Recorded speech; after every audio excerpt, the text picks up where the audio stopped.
ज्योतिष गुरु जी भाड़ी से।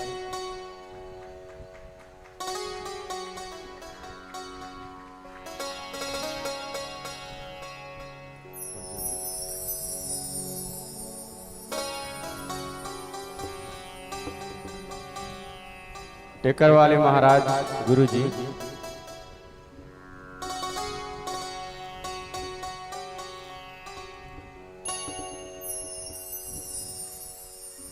अकलतरी से ईश्वर भाई भैया उनके दुर्गा जी,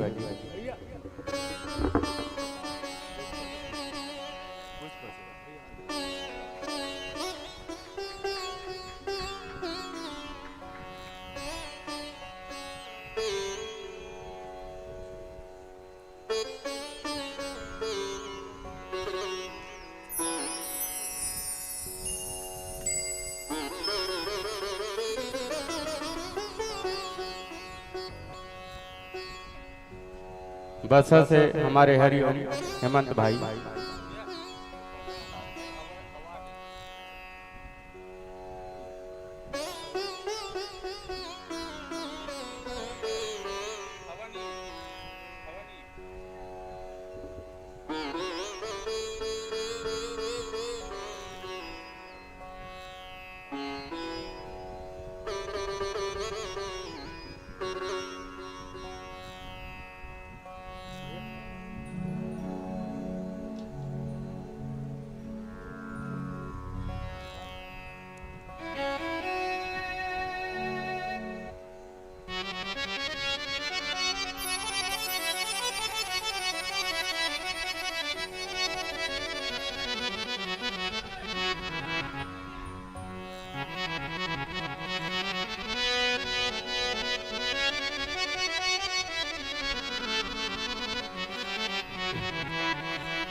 हरि जो पाप ताप को हर ले, जीवन में ओज तेज और माधुर्य भर दे।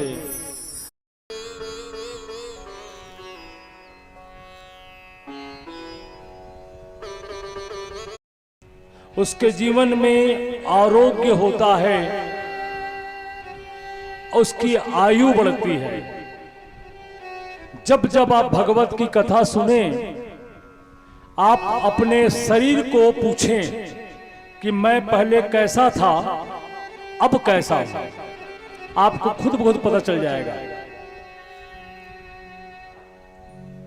हमारे शरीर में जैसे रोग होते हैं, वैसे ही आरोग्य के कण होते हैं। हमको आरोग्य प्रदान करते हैं। भगवान का नाम आरोग्य को देता है, स्वस्थ करता है। मनुष्य का स्वाभाविक ध्वनि क्या है जानते हैं? मनुष्य जब जन्म लेता है तो वहां कल भगवान कृष्ण और रुक्मिणी जी का विवाह हुआ था। सुंदर झांकी बनाई गई थी, सब लोगों ने खूब लाभ लिया, सबने दर्शन किया।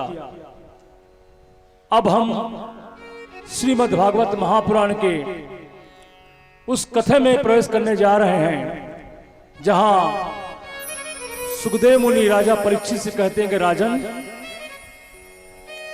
जब कामदेव रास लीला में भगवान को पराजित नहीं कर सका, तब उसने भगवान से कहा कि प्रभु मुझे वरदान दें। तो भगवान ने उसे वरदान दिया कि तुम मेरे पुत्र रूप में जन्म लोगे। कथा यह कहती है कि एक बार इंद्र आदि देवता भगवान शिव की तपस्या को भंग करना चाह रहे थे। अखंड समाधि में थे भगवान शिव।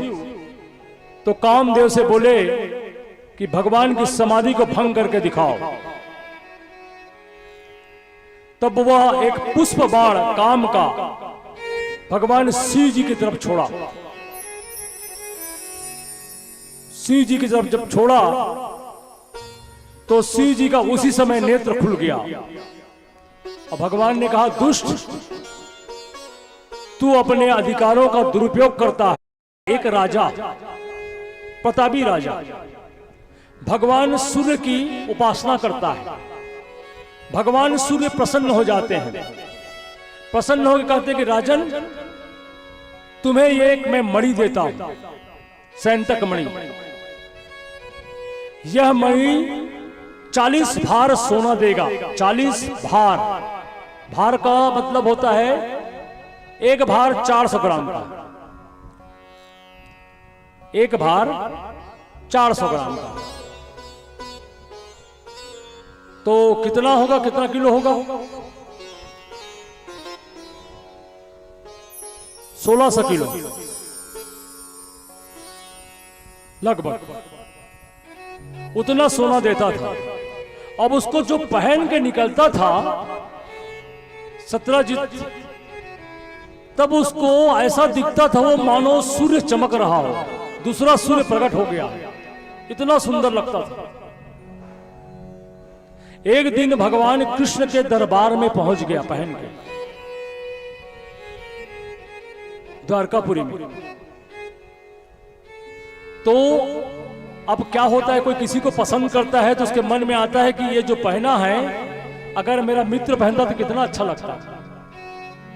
भगवान के जो मंत्रिमंडल के लोग थे और भी जो मित्र थे, उन्होंने मन में आया कि अगर इसको भगवान पहनते तो कितना अच्छा लगता। और किसी ने कह भी दिया कि राजन, जिस चीज को तुम पहने हो अगर उसको भगवान पहनते तो और ज्यादा अच्छा लगता। और भगवान को तुमसे ज्यादा आवश्यकता है राजकाज चलाने के लिए सोने की। उसके मन में बैठ गया कि कृष्ण ने इसको बुलवाया है और इसको कृष्ण लेना चाहता है। वो वहां से तुरंत चला गया अपने घर। अपने घर गया तो उसका जो भाई था प्रसेन, प्रसेन उसको पहनकर जंगल शिकार करने चला गया। तो जब जंगल शिकार करने गया तो शेर ने प्रसेन को मार डाला। शेर ने प्रसेन को मार डाला और उस मणि को उससे छीन लिया। लेकिन शेर से उसी जगह पर जामवंत जी थे। जामवंत जी थे, उन्होंने शेर को मारकर उस मणि को छीन लिया और अपनी बेटी जामवंती को दे दिया। अब कई लोगों के मन में आता है कि महाराज, जामवंत जी तो त्रेता में थे, भगवान श्री राम के पास, उनके महामंत्री थे। आप कैसी बात कर रहे हैं? आप द्वापर की बात कर रहे हैं भगवान कृष्ण के बारे में। उनकी इतनी आयु थी कि भगवान 11,000 साल राज्य किए थे भगवान श्री राम। उसके बाद स्वधाम गमन किए, स्वधाम गमन किए थे। और वो जब रावण हार गया, भगवान ने रावण का वध कर दिया, तो जामवंत भगवान के पास आए और हाथ जोड़ के बोलते हैं, प्रभु मेरी एक इच्छा है। तो भगवान बोले, जामवंत जी क्या इच्छा है आपकी? प्रभु मैं चाहता हूं कि मैं आपके साथ युद्ध करूं। तो बोले, जामवंत जी आप वृद्ध हैं और ये मर्यादा के विरुद्ध है कि आपने मेरा साथ दिया। सीता को खोजने में, लंका में विजय प्राप्त करने में, रामेश्वर सेतु बांध बांधने में, आप ऐसी कोई जगह नहीं जहां आपने मेरी मदद नहीं की, और मैं आपके साथ युद्ध करूं? मैं आपके साथ युद्ध करना चाहता हूं प्रभु। मैं आपकी ताकत को आजमाना चाहता हूं कि आप में कितनी ताकत है। भगवान ने कहा, मैं तो मर्यादा रूप में हूं, शास्त्र के विरुद्ध होगा कि मैं आपके साथ युद्ध करूंगा। हाँ, आपकी इच्छा है ना, आपकी मेरे साथ युद्ध करने की इच्छा है, तो आप द्वापर युग का इंतजार करें। द्वापर में जब मैं कृष्ण के रूप में आऊंगा तो मैं आपके साथ युद्ध करूंगा, तब आपकी इच्छा पूरी करूंगा। उस मणि को अपनी बेटी को दे दिए। भगवान के ऊपर आरोप लगा कि ये कृष्ण ने ही, सत्यजित ने कहा ये कृष्ण ने ही उस मणि को चुराया है। यहां तक कि बलराम जी को भी शक हो गया, बलराम जी को भी शक हो गया। एक बार बलराम जी ने भी कह दिया कि कृष्ण कहीं ऐसा तो नहीं है कि तुमने वो मणि चोरी कर ली। तो बोला दाऊ दाऊ, आप इतने बड़े आरोप लगाते हैं मुझ पर, आपको अपने भाई पर भरोसा नहीं है? नहीं दाऊ। अब भगवान के सामने ये प्रश्न उठ गया कि मैं कैसे करूं जिससे उस मणि को लाकर उनको वापस करूं। भगवान जंगल में चले गए अपने ग्वाल बालकों के साथ, जो उसके मित्र थे, अब तो बड़े हो चुके थे लोग, उनके साथ गए। बहुत सारे लोग थे,